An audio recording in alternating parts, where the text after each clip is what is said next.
Hello les investisseurs, j'espère que vous allez bien et bienvenue dans ce nouvel épisode dans lequel je vais vous parler des résultats de l'entreprise Amazon. On va regarder ce qui a été annoncé puisqu'ils viennent de publier. On va regarder aussi les derniers chiffres du coup qui ont été publiés, qu'est-ce que j'en pense. Et en fin de vidéo, je vais vous parler de ma valorisation, de mes anciens chiffres que on va regarder ensemble, voir ce que je pourrais mettre à jour sur les derniers résultats. Et on fera une conclusion. Évidemment, comme d'habitude, il s'agit d'un conseil en investissement. Je vous partage mes chiffres, ce que je fais, mais c'est votre argent. Prenez vos propres responsabilités quand vous investissez et faites vos analyses.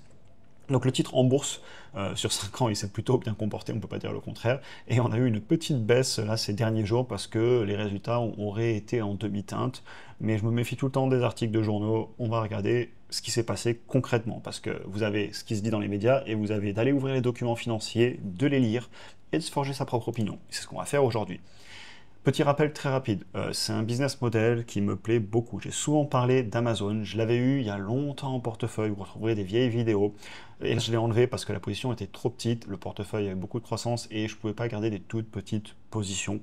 Et il n'empêche que ça fait longtemps que j'aimerais rentrer à nouveau dessus. Et je vous ai déjà plusieurs fois partagé mon principe. Je sais que certains sont rentrés, et félicitations à vous, vous étiez rentrés sur les 170, notamment des membres du programme. Et justement, aujourd'hui, on est, je crois, dans les 220 et des poussières. Donc le titre s'est très bien comporté si on va le chercher directement sur mon site internet. Comme d'habitude, hein, j'essaie de vous faire les vidéos de plus en plus en live. Vous voyez, on était à 229 $. Donc bravo à ceux qui ont acheté dans les 160. C'était ici, je me rappelle très bien, c'était durant l'été. Mais j'avais failli acheter. Mais bon, à l'époque, j'étais en train d'acheter d'autres titres. On ne peut pas tout acheter en bourse. Alors, l'entreprise, elle est difficile à analyser de façon conventionnelle. On va en parler un petit peu plus tard, mais tout le temps, le célèbre PER, on me le cite à chaque fois, le PER est trop haut, etc. Sur Amazon, typiquement, si on utilise le PER, ça fait 10 ans qu'on n'achète pas Amazon, et pourtant, si on avait acheté Amazon il y a 10 ans, on était plutôt content. On va en parler, mais c'est à cause des investissements massifs des CAPEX, et c'est une entreprise que je projette personnellement sur l'operating cash flow. Projette dans plusieurs années, je réactualise dans le présent avec le retour sur investissement que je souhaite faire, on va regarder ça plus tard. Mais voilà, regardez juste un indicateur financier sur une entreprise comme ça, je pense que c'est assez compliqué et c'est assez réducteur comme analyse. Je vous partage que mon avis. Donc, bon, voilà, tout commence avec le PER et c'est un indicateur que j'utilise d'ailleurs parfois, vous avez dû le remarquer en vidéo, mais pas sur toutes les entreprises, je pense qu'il n'est pas adapté à toutes les entreprises. Bref, longue tangente pour commencer la vidéo et ça va être une longue vidéo. C'est une entreprise qui a beaucoup de secteurs d'activité. Je vous avais mis ici une petite image avec tous les secteurs, mais globalement, les trois gros secteurs, c'est les serveurs avec AWS, donc le service pour les entreprises qui ont besoin de serveurs pour tout ce qui est Internet, l'e-commerce évidemment, Amazon, je pense que vous connaissez le site Internet, et ensuite ils ont un troisième secteur qui est en train de grossir de plus en plus, c'est notamment la publicité sur Amazon, la publicité sur Prime, etc., dans les vidéos aussi. Donc voilà, ils ont tout un écosystème, ils ont aussi des revenus récurrents avec Amazon Prime, ils ont de la grande distribution, des objets connectés, bref, c'est un business qui a énormément de segments, et d'ailleurs vous les avez ici, je vous les ai mis au niveau de mon pointeur rouge, vous avez les segments avec les chiffres d'affaires. Et si on les regarde, vous avez des belles augmentations, notamment sur le serveur et la publicité. Et justement, très souvent, l'entreprise est valorisée par rapport à AWS, donc tout ce qui est l'allocation et la mise à disposition aux entreprises de serveurs. Et quand ça va mal sur ce secteur ou quand on investit beaucoup, ça peut faire peur. C'est un petit peu ce qui s'est passé. Et du coup, page suivante, petit instant promo, sachant que dimanche soir, le tarif du programme va augmenter puisque j'ai rajouté un nouveau module sur les options et c'est pour ça que j'en parle pas mal cette semaine. Évidemment, je continuerai à en parler dans le futur parce que c'est aussi grâce à ça que je peux continuer à faire YouTube, du contenu pour tout le monde et ceux qui veulent aller plus loin dans leur apprentissage, et bien permettre de soutenir la chaîne et me permettre de continuer à produire tout ce contenu sur YouTube. C'est clairement grâce à vous que c'est possible. Donc si vous voulez avoir accès à tout le programme avec tous les modules, aussi mon portefeuille, mes achats et mes ventes, les vidéos que je fais, toutes les sessions de travail qui me permettent d'ailleurs plus tard de faire des vidéos sur YouTube parce que je fais beaucoup de recherches en amont que je partage, j'allume l'ordinateur, je filme et comme ça me permet un petit peu de vous montrer mes analyses en amont, etc. Donc pour ceux qui veulent nous rejoindre, n'hésitez pas, premier lien en description et on repasse sur la vidéo. Je vous parlais maintenant des résultats.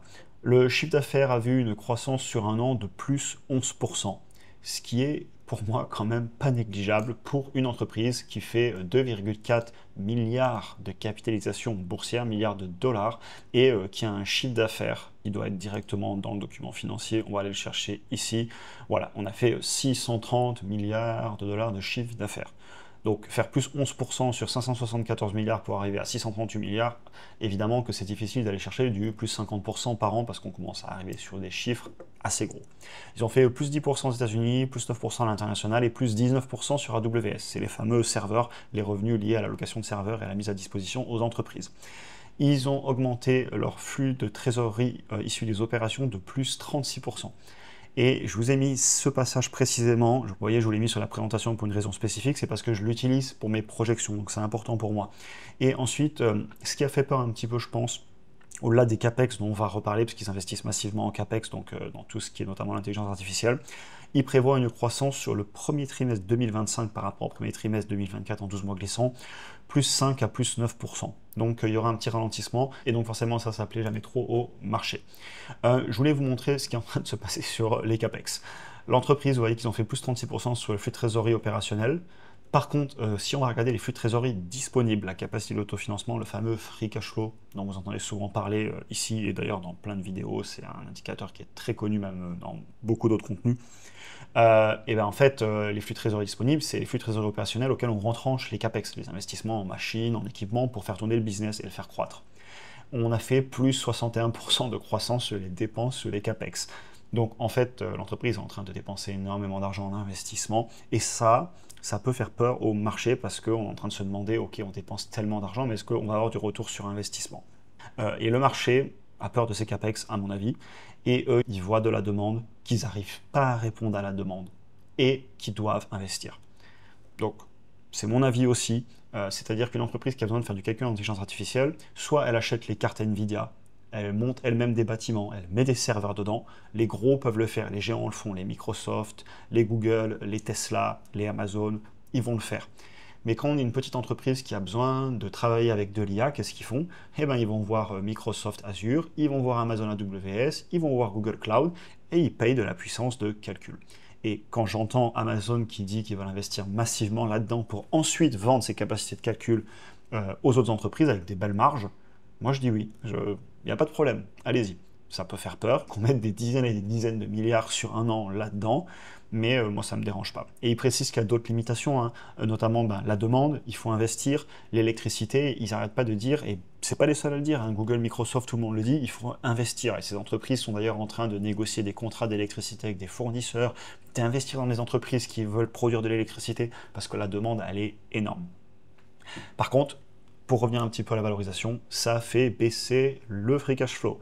Et ça ne me dérange pas du tout parce que j'ai décidé que cette entreprise, vu qu'elle ne cherche pas à gagner de l'argent maintenant, elle ne cherche pas du tout à optimiser sa trésorerie, et ben je la valoriserai différemment. Je ne vais pas regarder le PER, je vais regarder autre chose.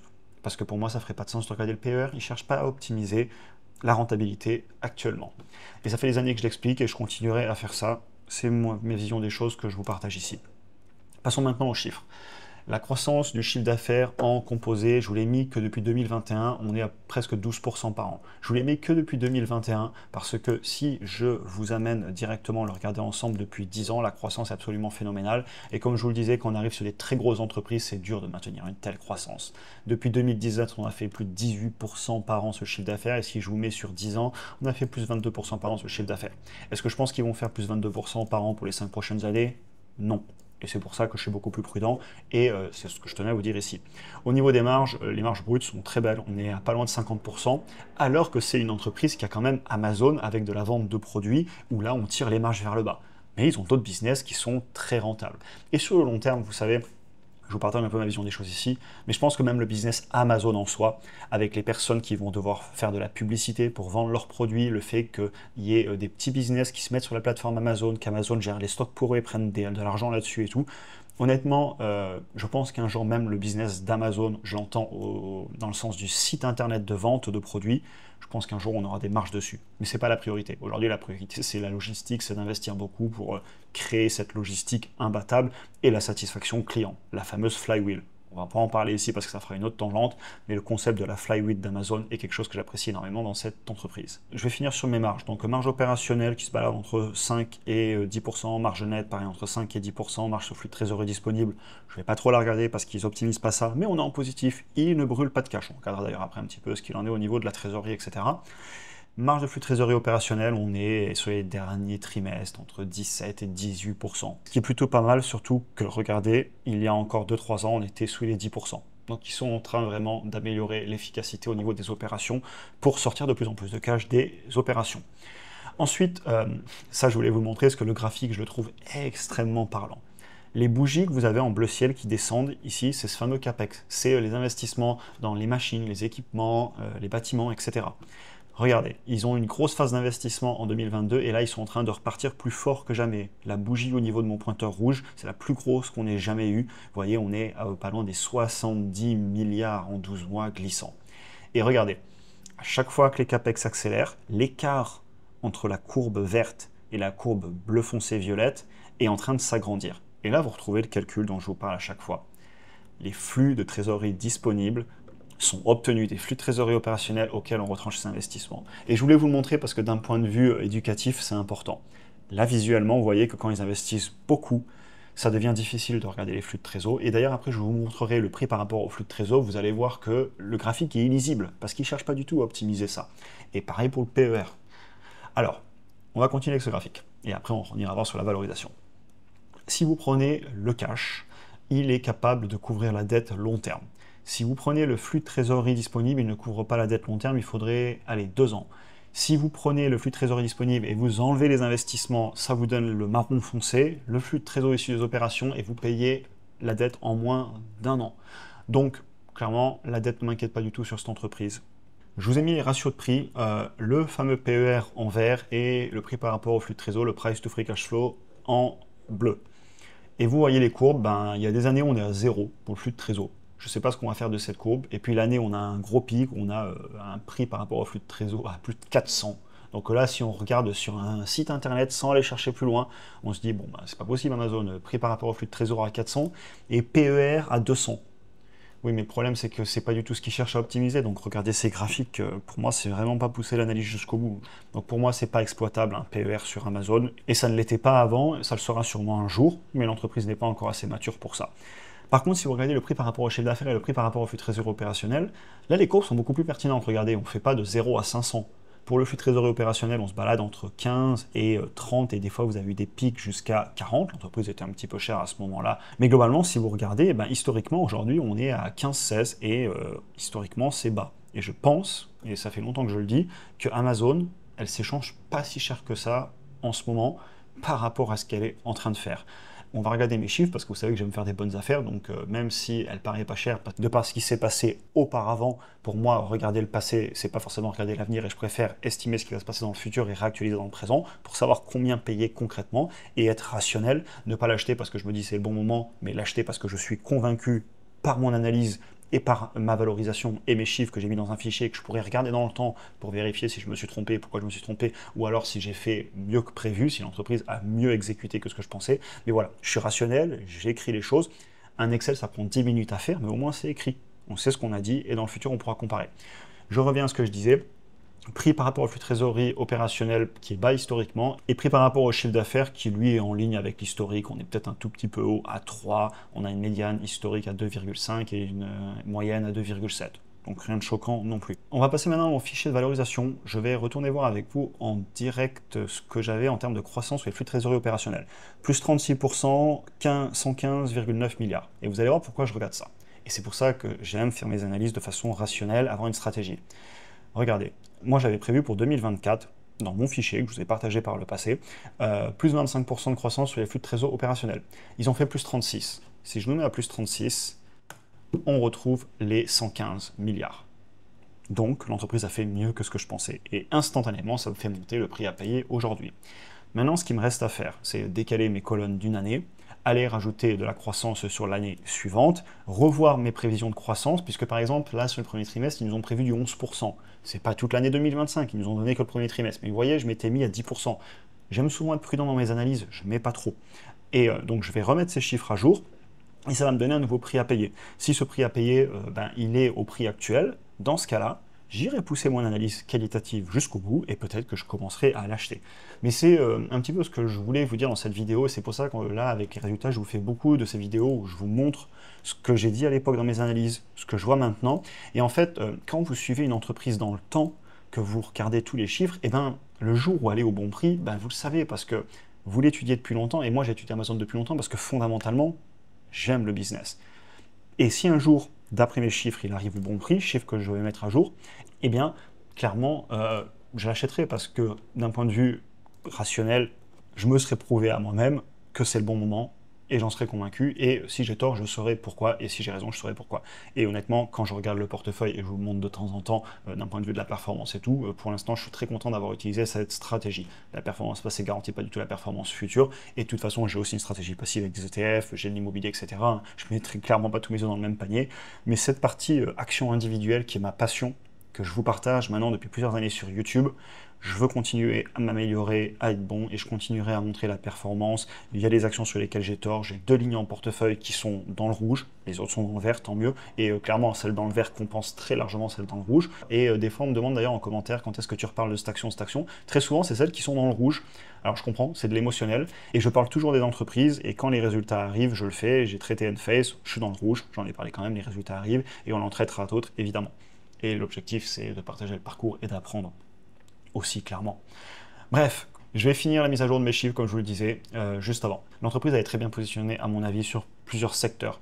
L'IA, le e-commerce, je vois des choses que j'aime vraiment, la publicité aussi. Je ne m'attends pas à une forte croissance de suite. D'ailleurs, dans ma valorisation, vous avez vu, j'ai remis une accélération du chiffre d'affaires plutôt en 2027. C'est un petit peu mon avis, je pense que ça commencera à payer tout ce qu'ils ont fait, notamment sur la publicité, parce qu'ils travaillent beaucoup là-dessus, j'en ai pas parlé dans cette vidéo, je ne peux pas parler de tout, mais j'étudie beaucoup cette entreprise et je peux pas mettre toutes mes recherches dans une vidéo pour YouTube. Évidemment, c'est pas possible, la vidéo serait trop longue et de toute façon, ce serait un travail qui serait jamais parfait. C'est une recherche permanente, l'étude d'une entreprise. Le business, il est déjà massif, donc aussi, c'est pour ça que la croissance va forcément ralentir. Par contre, quand je vois la valorisation, eh ben, je peux que m'y intéresser parce qu'elle ne me choque pas du tout et si ça se trouve, on va être à un prix intéressant en ce moment et je le mènerai jusqu'au bout. Et d'ailleurs, des fois, il ne faut pas être trop gourmand, à 5-10%, si je vois qu'on est sur un prix pas loin de ce qui m'intéresse, je peux y aller aussi. Je me demande qu'est-ce qui va se passer avec ces CAPEX parce qu'ils investissent beaucoup, ils l'ont dit, et ils vont le faire et ils n'ont pas de remords à le faire et ils pensent que c'est une bonne idée. Je pense, et ça c'est mon avis, que sur l'IA, il y a des belles choses à faire. Et ils ont aussi différents segments, AWS, les serveurs IA, la vente en ligne, la publicité, la logistique, etc. Je dirais qu'on est quand même très bien exposé à cette entreprise, notamment moi-même avec le Nasdaq, que j'apprécie beaucoup en termes d'indices. Et pourquoi pas être en direct aussi, si la baisse se confirme et qu'on arrive sur un prix qui m'intéresse, mais dans tous les cas, sinon, je suis exposé via les ETF. Je vais finir avec cette vidéo. C'est une très belle entreprise qui n'est pas simple à valoriser. Je pense que vous l'avez compris dans cette vidéo. On ne peut pas le faire de façon conventionnelle, à juste regarder un PER. C'est mon avis. Après, si on regarde le PER, bon, c'est compliqué parce qu'il fait un petit peu n'importe quoi, comme vous l'avez vu sur le graphique. Sujet à suivre, dossier à suivre, j'arrêterai pas de le suivre. Et si un jour je venais à l'acheter, eh ben, j'en serais content parce que c'est un business que je pourrais largement avoir en portefeuille d'un point de vue qualitatif. Je mènerai mon analyse jusqu'au bout. Si un jour on venait à avoir une belle baisse qui le justifierait, et je pourrais rentrer dessus si mon analyse me disait d'y aller. Je vous souhaite une excellente journée. C'était un plaisir de faire cette vidéo. Je prends de plus en plus de plaisir à faire de moins en moins de cuts. Des fois, ça dure 2-3 minutes. J'en ai toujours parce que, je vous le disais, des fois, je vais chercher un graphique. Je me dis, tiens, ça faudrait que j'en parle. Bon, du coup, j'arrête la vidéo. Je vais chercher mon graphique et tout. Et aussi, vu que je produis de plus en plus de vidéos, des fois, je les fais un petit peu plus en live. Je vous souhaite une excellente journée et à très vite pour un prochain épisode.